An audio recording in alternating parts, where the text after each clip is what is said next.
Portugal já escolheu. Um novo ciclo político começa agora. O que vem depois das eleições? Aceda à informação que não cabe numa manchete. Assine hoje, com até 55% de desconto, e habilite-se a ganhar um dos 10 cartões oferta FNAC que temos para oferecer. Tudo em observador.pt. Esta é a história do dia da Rádio Observador. Quem é a próxima Primeira-Dama? Relativamente à minha mulher, bem, eu espero não a perder durante o mandato, não é? Para muita gente, aquela noite marcou uma estreia. A noite em que António José Seguro fez o discurso de vitória foi também a primeira vez que muitos portugueses viram e ouviram falar da mulher que, a partir de agora, vai estar sob os holofotes, quer queira, quer não queira. E respeitarei sempre aquilo que forem as suas decisões. Guarda o nome. Margarida Maldonado Freitas. É provável que volte a vê-la mais, a partir do momento em que Seguro tomar posse, ou talvez não. Eu sei que contarei com a Margarida ao meu lado sempre que as exigências do Estado assim o exigirem, será claro. Agora, a minha mulher é uma empresária independente, é uma mulher com vida própria e eu respeito muito isso. Naquela noite, a plateia pareceu gostar da ideia de uma mulher de presidente que tem mais que fazer do que ocupar um cargo que formalmente nem sequer existe em Portugal. Mas quando o barulho das palmas deixar de se ouvir, Margarida vai ter de fazer escolhas. E essas escolhas vão acabar por definir a forma como decide vestir este fato estranho de primeira-dama num país que não tem uma há mais de 10 anos. Hoje vou falar sobre isso com a Mariana Lima Cunha, jornalista do Observador, que publicou um artigo precisamente sobre este tema. Vamos perceber quem é Margarida Maldonado Freitas, como conheceu António José Seguro e que impacto teve a família de Margarida na formação política do presidente eleito. E vamos também tentar responder a isto. O que é, afinal, ser primeira-dama?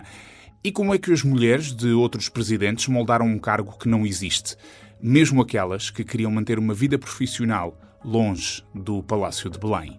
Eu sou o Pedro Benevides e esta é a história do dia de segunda-feira, 16 de janeiro.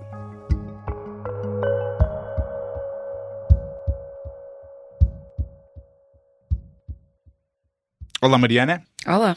Mariana, tu acabaste de publicar no Observador um artigo sobre a próxima, que é um perfil da próxima Primeira-Dama de Portugal, e estamos a falar de uma pessoa que é praticamente desconhecida. Enfim, sim, ela apareceu na campanha algumas vezes, mas é uma pessoa muito reservada, sabe-se pouco sobre ela.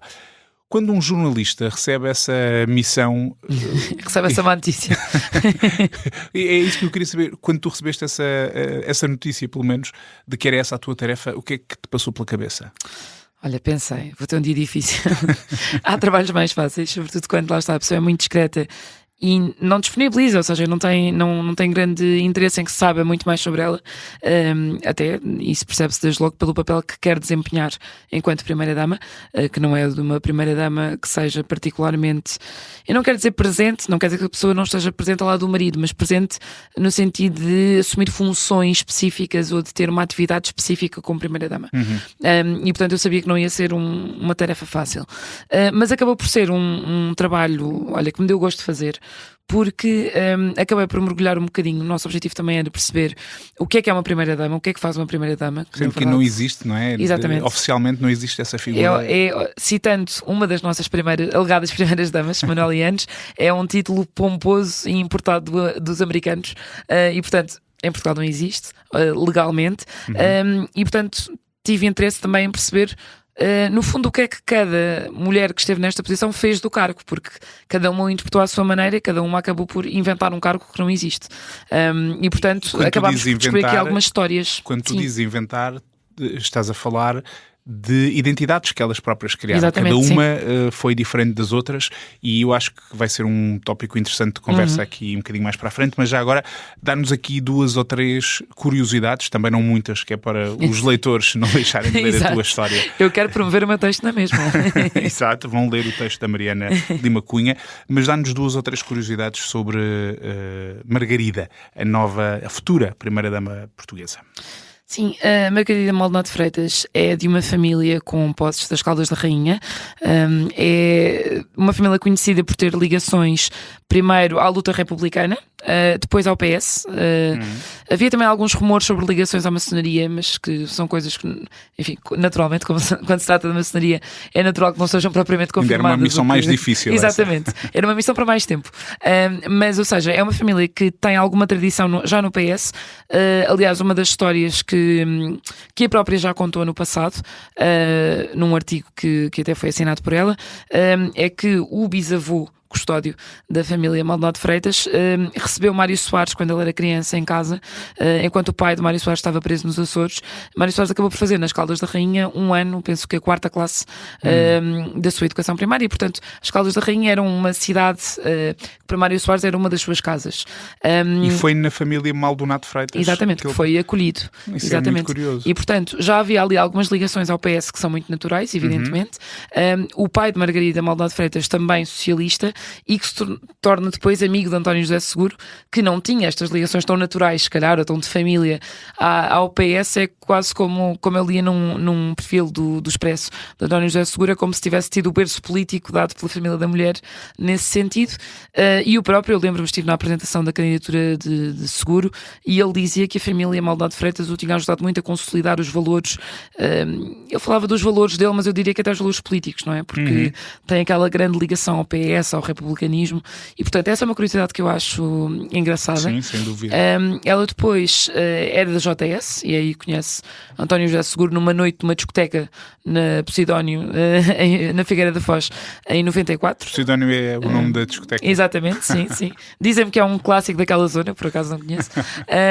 E eles estavam na noite numa das noites do Congresso da JS, em que Sérgio Sousa Pinto ia suceder a António José Seguro. António José Seguro devia estar animadíssimo, segundo o próprio, devia ser, porque ia deixar aquelas funções e se calhar estava-se a sentir mais livre. Subiu a uma coluna, portanto deve ter impressionado Margarida Maldonado Freitas desde o início com a sua descontração. E é António Galamba, que depois é socialista também, que será seu padrinho de casamento, que os apresenta. E pelo que sabemos é um casamento que é sempre muito com base no convívio, com amigos, casa cheia. Acho que festejam todos os anos o aniversário de casamento em Porto Covo, sempre com amigos, que é onde eles passam também as férias. Portanto, é assim um convívio com muitos amigos, também com muita gente do PS. E Margarida é da JS, mas opta por não fazer esse caminho que o marido fez, que foi profundamente no aparelho do PS, não é? E segue a vida profissional, que na verdade é muito natural para a família. É uma família de farmacêuticos, que tem várias farmácias. Ela herdou várias farmácias da família, neste momento dirige 3. Já fez parte também da Associação Nacional de Farmácias, especializou-se em análises clínicas.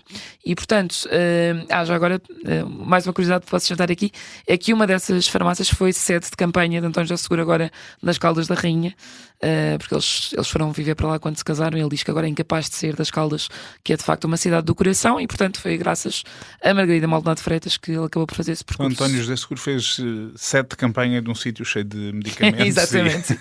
Olha, um sítio que seria o sonho do nosso atual Presidente da República. O hipocondríaco Marcelo Rebelo de Sousa. Está aqui uma série de círculos que parece que se vão fechando do ponto de vista político e também do ponto de vista pessoal. Mariana, eu vou perguntar-te a seguir sobre, conhecendo agora mais sobre a mulher do futuro presidente, que papel é que achas que ela vai desempenhar enquanto Primeira-Dama, e depois quero que me fales também, tendo em conta o conhecimento que ganhaste, entretanto, sobre as várias Primeiras-Damas portuguesas. Com muito esforço e muito empenho. Já voltamos a falar. Não posso ser, porque é juramento. Fiz o juramento, não posso. Esta é a história de como dezenas de portuguesas se tornaram seguidoras de uma seita controlada por um guru manipulador. Recrutadas numa escola de yoga em Lisboa, muitas acabam em casas de massagens eróticas ou a serem filmadas em cenas de sexo e orgias. É muito complicado provar que estamos a ser forçadas a alguma coisa, quando na verdade nos levaram a crer que efetivamente aquilo é bom para a nossa evolução espiritual. Episódio 3. Como criar uma seita. Os segredos da seita do yoga. É uma série para ouvir em 6 episódios que faz parte dos Podcast Plus do Observador. É narrada por mim, Daniela Roy, com banda sonora original de Benjamin. Os Podcast Plus do Observador têm o apoio da Kia.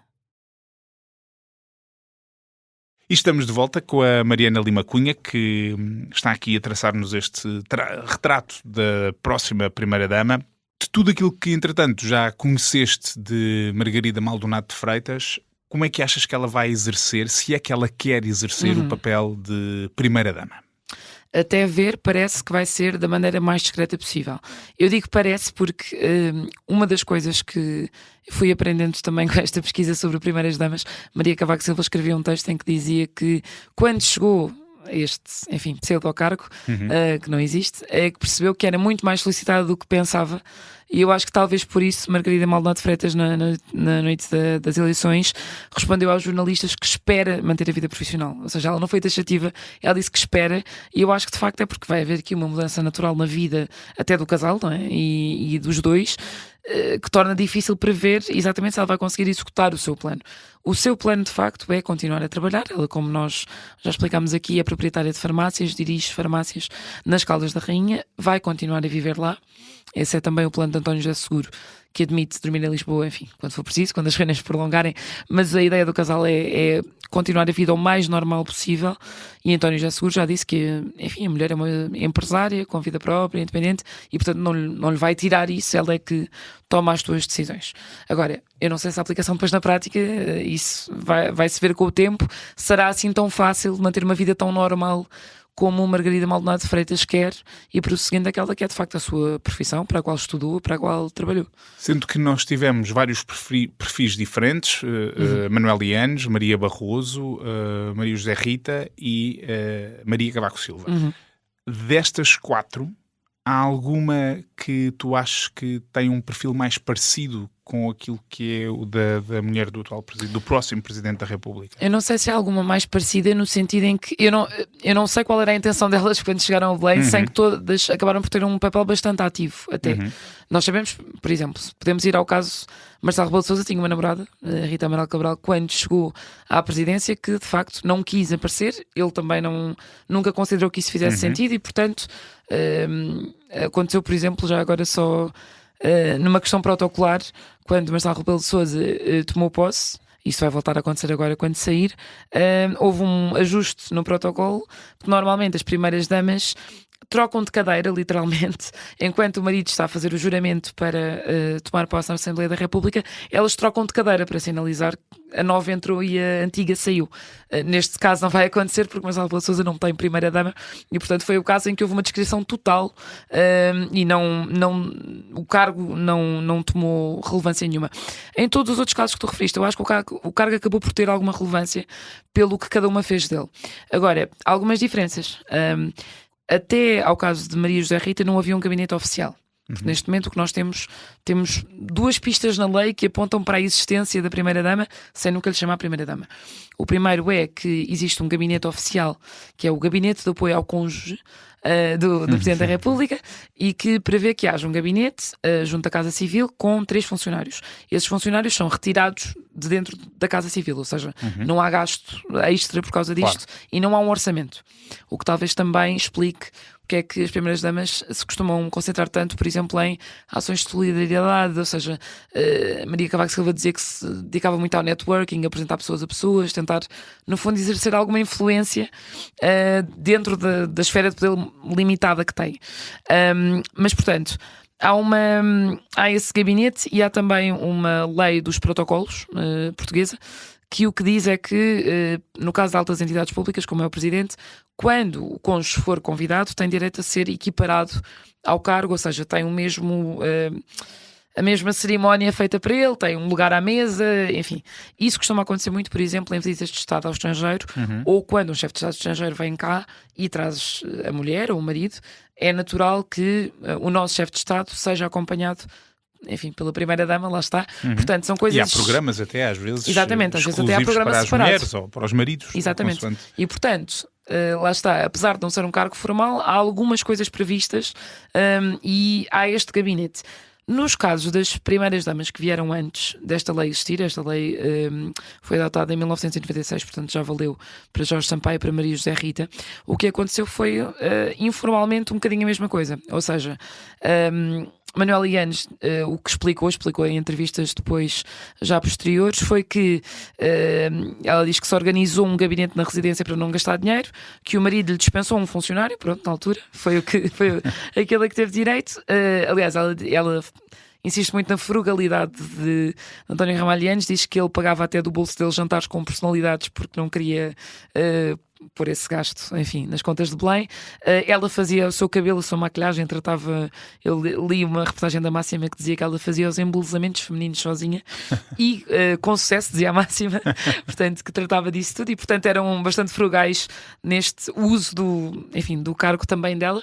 O que ela dizia também é que chegou a Belém, os sofás estavam rotos, não havia pinturas nas paredes e, portanto, ela foi falar com o David Mourão Ferreira, que era secretário de Estado da Cultura, para ir buscar umas pinturas para compor aquilo e depois ficou-se muito nas causas infantis e foi a grande causa do trabalho dela. Até porque deu-se esse caso, digamos, histórico, de ser o único presidente que foi pai. Exatamente. Enquanto estava no Palácio de Belém. E viveu, exatamente, e foram os únicos que viveram efetivamente no Palácio de Belém, tanto que há uma história engraçada que é o staff de Yanes percebe que há uma gravidez, há um novo filho a caminho, porque o jovem jornalista Marcelo Rebelo de Sousa liga para o staff de Yanes a perguntar se confirmam que a Manuela Yanes está grávida outra vez, pela segunda vez. E há um comentário numa reportagem do Diário Notícias sobre isto, há um ex-colaborador que diz, nós pensámos, bem, se o Marcelo diz é porque há aqui um fundo de verdade, ele deve saber alguma coisa que nós não sabemos. E portanto vão perguntar a António Ramalho Yanes, que sorri e diz que sim, que é verdade. E portanto eles tiveram uma vida mais... em algumas coisas mais condicionada para viverem no Palácio de Belém, mas eles também explicavam que, e Manuela Yanes em concreto explicou que eram outros tempos, eram tempos políticos um bocadinho mais imprevisíveis e portanto que era menos seguro estarem numa casa própria, na casa da família, que tinham muitas pessoas à porta diariamente e portanto consideraram que seria mais seguro enfim, mudarem-se para o Palácio de Belém. Coisa que não vai acontecer agora com este novo casal presidencial. Vai continuar nas Caldas da Rainha. Nem aconteceu com os restantes, que preferiram sempre privacidade das suas casas. Então, quem quiser saber mais sobre a história das primeiras damas portuguesas, um cargo que oficialmente não existe, mas que teve dimensão e concretização, apesar de tudo, e quem quiser tentar antecipar que primeira dama vamos ter agora quando o António José Seguro tomar posse, pode ler o artigo da Mariana no Observador. Mariana, obrigado. Obrigada. A leitura é recomendada. O artigo da Mariana Lima Cunha, com quem estive a conversar, chama-se A Primeira Dama que Quer Continuar a Trabalhar. Hoje começam as férias de Carnaval nas escolas. Boa sorte a todos os pais de crianças em idade escolar. Em várias zonas do país, hoje é dia de desfiles e de festa rija, num ano em que as zonas mais afetadas pela intempérie tiveram de cancelar a programação. Em Torres Vedras, por exemplo, antecipa-se uma perda de 15 milhões de euros de receita. E mais longe, no Rio de Janeiro, à noite, há desfile das escolas de samba do Grupo Especial na Marquês de Sapucaí. No fundo, isto é uma deixa para lembrar que amanhã é dia de Carnaval e não há a história do dia. A de hoje teve a sonoplastia da Mariana Sousa Aguiar, a música do genérico é do João Ribeiro. Eu sou o Pedro Benevides. Até quarta-feira.